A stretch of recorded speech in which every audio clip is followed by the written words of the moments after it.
up.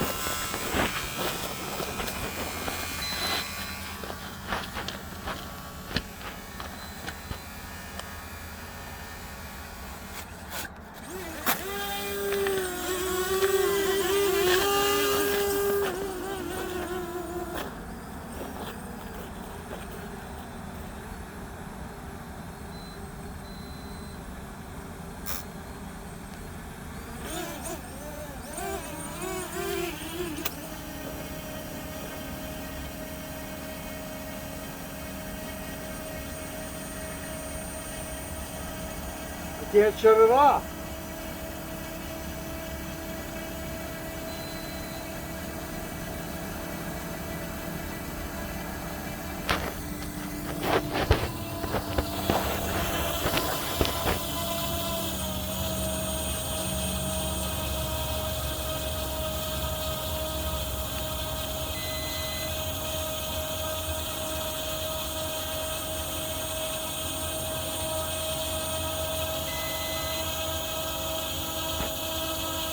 Shut the GPS off and see if it'll shut off. Shut the what?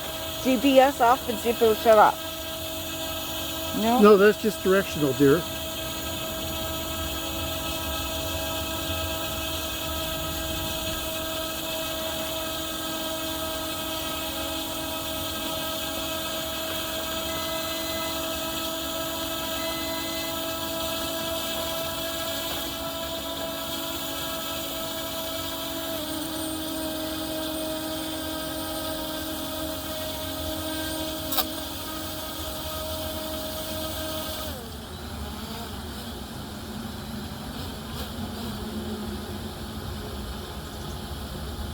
Let's see if it'll fly. They're all going. No, we're missing blades, dear.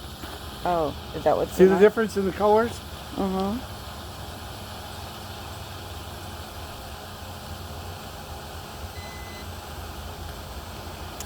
Go get the book and see about turning it off. And then we'll look at the blade while we still got daylight.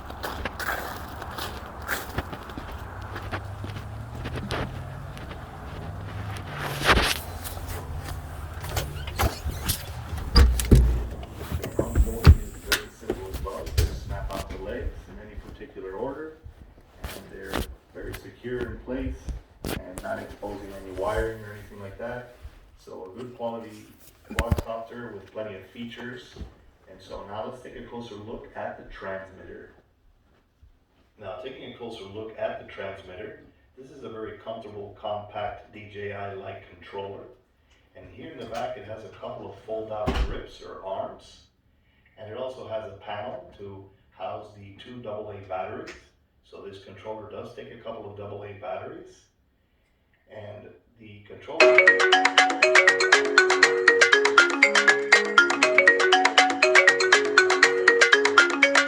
little more compact.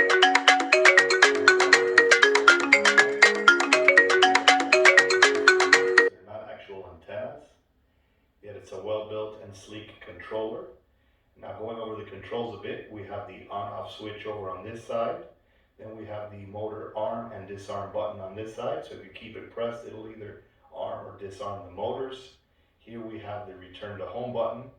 Here we have the photo and video button. So a short press takes photo, long press takes video.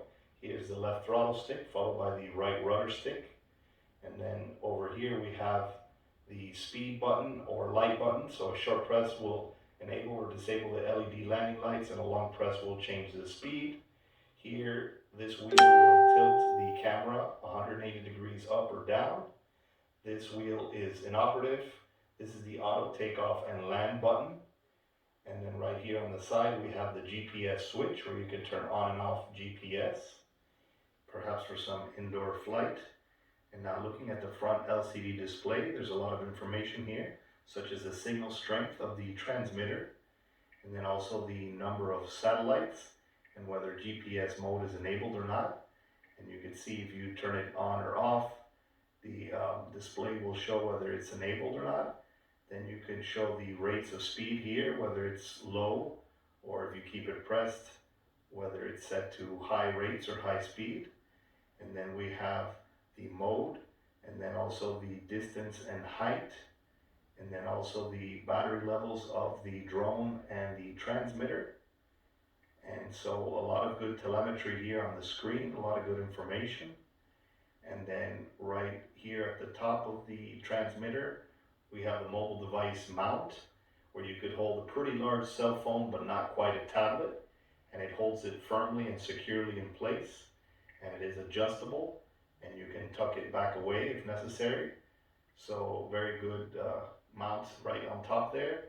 And so a very good, sturdy, well-built controller that provides the drone with around a 600 meter or over 200 foot flight range. So now let's take a closer look at setting this up for a first time flight and its app. Now, setting up for a first time flight is very straightforward. Once you have a fully charged battery inserted into the drone along with an SD card, and have a fresh set of AA batteries inserted into the transmitter and have mounted a mobile device or cell phone, you would proceed to activate the drone by keeping its on-off button at the top pressed. So you see the lights and hear some beeps. At that point, you keep the red unlock button pressed and turn on the transmitter, and it should automatically bind to the quadcopter. And after a few seconds, you should see the lights rapidly blink in different colors on the drone, and you should see an icon flash on the LCD display of the transmitter. That indicates you need to perform a GPS compass calibration. So you'd simply rotate the drone 3 or 4 spins on its flat horizontal axis until you see the light change color. In this case, it turned green. Then you'd face the camera upwards and rotate it another 3 or 4 spins until the light on the drone changes color once again to yellow. And once that's done, the GPS compass calibration process should be complete. And now you'd simply wait for satellites. You could also calibrate the drone's gyros, make sure it's at the flat ground level and not moving. And you would do that simply by moving both sticks down and to the left, like so. And you should see an icon blink on the controller display and the lights rapidly blink on the drone. And so this should calibrate the gyros and level out the drone. And now you can simply unlock the motors and provide some throttle, but you'd want to connect to the drone's Wi-Fi to use the app. So let's go ahead and do that now. You ever wonder if there's more to life than just telling people that Liberty Mutual customizes car insurance so you only pay for what you need? Yeah, me neither. Only pay for what you need. Liberty, liberty, liberty, liberty.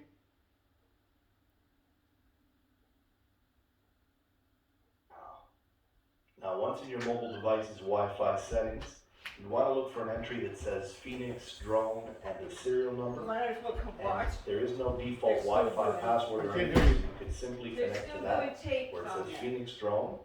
And once connected, you would proceed to launch this app right here, which is the VTI Phoenix app. And it's in both the iOS and Android app stores. So you download that for free. And once downloaded, you proceed to launch that. And you will be greeted with this screen right here that says Phoenix GPS Foldable Video Drone. And there are a couple of options, including a help section down below.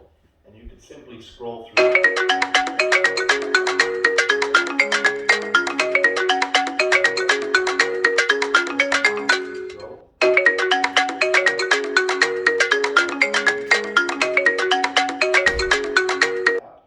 But right away you should get a live video feed with the drone, as you can see here. So you've got a good 5G Wi-Fi feed here, and it's pretty low latency, as you can see. And the range is around 400 to 500 meters with the live FPV feed here from the drone. So pretty good, pretty clear, and pretty low latency. So good 5G Wi-Fi feed. And so now taking a closer look at the app here, there's a lot of options and controls and telemetry. This icon right over here is the photo gallery, and you can view the photos and videos you've taken either locally on the phone or on the SD card. So you have the option to look between those. This will split the screen to put in VR FPV goggles. And then you can turn it off by pressing it again. This icon right here will remove the on-screen display so you have a clear FPV view. This shows the number of satellites. Here are some settings such as parameters such as max height or distance. This will allow you to do certain calibrations such as gyro calibrations, and here are your flight logs to see the time and duration of certain flights. And then right over here you have your distance and height and battery level at the drone or the controller, and the signal strength. So a lot of telemetry here. And over on this side we have the advanced flight modes such as the return to home, the circle me, and also the follow me down here. And so here you could perform those maneuvers. Here's your map view, and here you could draw your waypoints and submit those waypoints so the aircraft can fly it on the map. So